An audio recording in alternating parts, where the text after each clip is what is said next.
Hey, hello, CAPS, Southwestern Ontario chapter. Terry Latimer here, in case you were wondering. I wanted to send this video to you because there were a couple things that I didn't say that I really wanted to say while I was there. So the night went so fast, and I was so excited to be there. Again, thank you all for being there for the event. It was just a wonderful experience for me. A couple quick things I did want to say that I didn't get to say, and that one was about the handouts. You notice that the handouts that I had were really colorful. What I did want to tell you how that relates to the neuroscience of engagement is that I have found over and over and over again that when I make pretty handouts, people keep them. So I make sure they're handouts that people can write on. They can write their own notes in. If they do an exercise, they can write down details of the exercise in their own copy. And I find that people keep them. I've even had meetings with people, and like from 2 years ago, they'll pull out their handouts that they keep. I find very few are left behind in the room. So I observe the cost when I am doing an event. In other words, I get these printed. If it's a smaller event, I'll do them here. I have a color printer myself. I also have, I work with the UPS close by, and we have a really good relationship, and they will copy and get them all beautified for me at a really reasonable rate if it's a larger event. So I will do that. So that's one thing I did want to say.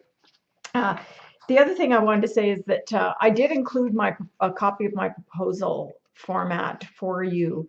And I just wanted to say a couple of things about that. I mentioned to you that I thought it was self-explanatory, which it probably is, but a few things I did want to highlight for you. One of the things was that I find options are really good. So providing options for your clients. So when you're proposing for a conference, include 3 topic options and 3 investment options. You'll notice in mine I have 3 levels, and I just came up with some groovy wording that I kind of liked for them. You might come up with different ones, but I find that when I offer the 3 options, they generally go for the higher one because there's much greater value for the highest investment option. What's been cool about offering 3 different topic options is that I find over and over and over, they'll pick one for their event, but they'll come back and ask me about the other one for a different event. So they might pick the resilient mindset for this conference or convention that they're planning. And then a couple months later, I'll get a call saying, you had this one in there about rethink HR or the neuroscience of leadership. We're thinking, we have a leadership event coming up. We're thinking that would be good for our leadership event. So when you include 3 options, it's another way of saying, here's what else I can do for you. And make sure that one of those is something that's emerging, that's new, that will cause them to go, what? What is that? So it doesn't sound like something, and it's not something that they've seen before.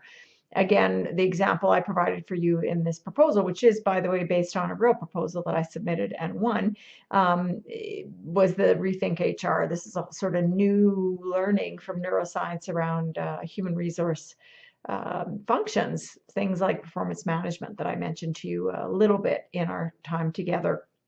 A couple of quick other things. You'll notice in the value items that I list things like connecting with people. And I know many of you do this, but this is definitely something I do, I'd say 99% of the time, where I will get names and emails and phone numbers from some participants who are going to be in the room, and I will connect with them ahead of time. That is invaluable for me. I'll spend just a few minutes on the phone with them. It's a way to build a little bit of a relationship with them, which again, I find always helps once I'm on site, but also to learn a little bit about what's really going on or what's really on their minds. What are they really experiencing? What are the unrealized opportunities in their minds? So that's, I found, been incredible. Similarly, I gave you a sample of the feedback sheet that I use, the little simple sheet that was at the end of the handout section right before I had the copy of the proposal and what I left with you. And that simple feedback, again, you can see in one of the value items I offer to summarize that for them. That's been incredible for all sorts of reasons. In addition to collecting emails, I'm able to have another touch point, another time of connection with the client when I send that evaluation. And by the way, I know different speakers do different things. I'm a person who reports all the feedback back. Whatever it happens to be, I give them everything. I think that's really important that they see all of the comments that were left. And also, it can be an opportunity for me to say, hey, I noticed this. Did you know I offer this as well, this topic that might relate to some of the feedback? That's been incredible. And finally, the electronic follow-up that I mentioned in the proposal, that item again has been wonderful for me. I do something like I'm doing right now, only I don't generally wear my glasses and I'm not looking at paper when I do it, but I send a video message to my clients saying, wow, it was so great to see you all on January 3rd. What a pleasure it was to spend time with you. Remember, we were talking about the resilient mindset. Here were the 4 key elements, the 4 takeaways. Feel free to reach out to me anytime if I can help you with any of that. And so blah, blah, blah. It's a 2-minute at most video. It's another connection for me. And I usually do that 4 or 5 months after the event. So I'm coming in a bit later in the year after the event as another way of engaging. So for the client who's looking at the proposal, of course, they're seeing much more than a keynote. They're seeing this sort of pre-event experience, the event, and then post-event experience. And I have found that to be extremely valuable. So that was all I wanted to say. I did want to say also about a little bit about We Are One. I said a bit, I know, but this year, we really, really do want to have all of our minds and hearts on how we can really be one, because we are one association that, I'm you, you're me, so that we're really thinking of each other with everything that we do, and that we look for opportunities to refer each other more, to collaborate more on events that it might be really big, or opportunities to connect with each other on events, and finally to partner with people who buy speaking services, so meeting planners and corporations.